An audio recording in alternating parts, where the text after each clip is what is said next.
Hello everyone, কেমন আছো সকলে? আমি মোনালিসা, আর আজকে তোমাদেরকে রাধা কৃষ্ণের একটা সুন্দর আইডল বানিয়ে দেখাবো সুপার ক্লে দিয়ে। তো আজকে আমি যে থিমটা করছি এখানে অন্যরকমভাবে থিমটা করছি রাধা কৃষ্ণের, যেহেতু এগুলো সবই একটা জন্মাষ্টমীর আমি অর্ডারের কাজগুলো করছি, তো তোমাদের সাথে সেই কাজগুলো টুকটুক করে শেয়ার করছি। তো আগের দিন এই কাজটার হাফ আমি অলরেডি তোমাদের কাছে শর্টে শেয়ার করেছিলাম। তো সেখানে তোমরা অনেকে বলছো রাধা কৃষ্ণের মুখটা মানে চোখটা সাইড হয়ে রয়েছে, মুখটা বেঁকে গেছে, অন্যদিকে তাকিয়ে আছে মনে হচ্ছে। তো আমি তোমাদের হাফ কাজটা শেয়ার করেছিলাম, কারণ আমি যে থিমটা বানিয়েছিলাম এখানে থিমটা ছিল যে রাধা রাগ করে রয়েছে, অন্যদিকে তাকিয়ে রয়েছে, আর কৃষ্ণ তার মন ভাঞ্জনের চেষ্টা করছে, মানে তার রাগ কমানোর চেষ্টা করছে। তো সেই জন্য সেও রাধার দিকে আড়ে তাকিয়ে রয়েছে। তো এটাই ছিল মানে আমার থিমটা, মানে থিমটা ঠিক এরকমই যে রাধা রাগ করে রয়েছে, রাধারানী, আর কৃষ্ণ বাঁশি নিয়ে তার দিকে আর চোখে তাকিয়ে রয়েছে, যেন কৃষ্ণ জানে যে তার বাঁশির সুরে রাধারানীর মন ঠিক হয়ে যাবে বা তার রাগ কমে যাবে। এরকমই একটা থিম আমি করার চেষ্টা করি। এগুলো সব কিছুই নিজের মন থেকে আমি আইডিয়াগুলো বার করি।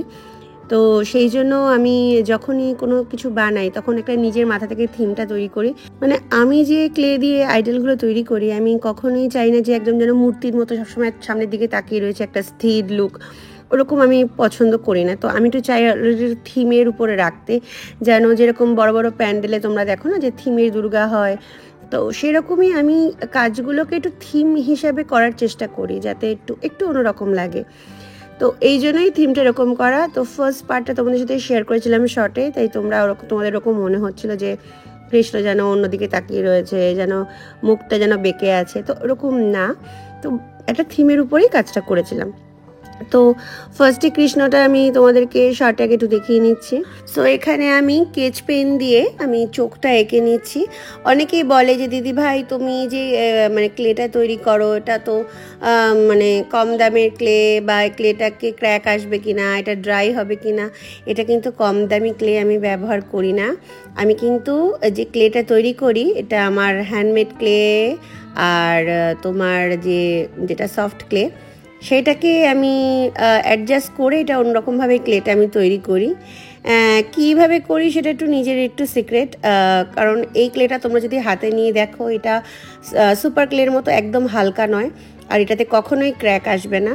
তো এটা একটু আমি নিজে আইডিয়া করে তৈরি করেছি এই ক্লেটা। নিজের হোমমেড ক্লে প্লাস সুপার ক্লেকে আমি একটু অন্যরকমভাবে তৈরি করে আমি ক্লেটা বানাই। তো যেগুলো আমার অর্ডার থাকে বা কাউকে দেওয়ার থাকে, তো সেই ক্লেগুলো একটুখানি একদম যদি লাইট ওয়েট হয়, সো তখন যদি আমি সেটা বক্স বা পার্সেলের মাধ্যমে কুরিয়ার করি, তো সেক্ষেত্রে অনেক সময় ভেঙে যায়।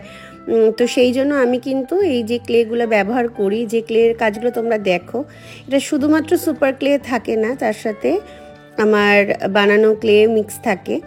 তো সেটা মিক্স করে একটু অন্যরকমভাবে আমি ক্লেটা বানাই, আর সেই ক্লেটা কিন্তু একেবারে আমার ক্র্যাক আসে না, আর এই ক্লেটা একটুখানি ভারী হয়, মানে সুপার ক্লে থেকে একটু ওয়েটি হয়, আর এটা যদি যত্নে রাখা যায় তো অনেক দিন ভালো থাকে। এরকম ধরনের যে কোনো ক্রাফট আইটেম তোমরা যদি অর্ডার করতে চাও, আমাকে ইনস্টাগ্রামে @পাঠশালা বাই মোনালিসাতে মেসেজ করো। সামনেই জন্মাষ্টমী, খুব ভালো থেকো, টাটা।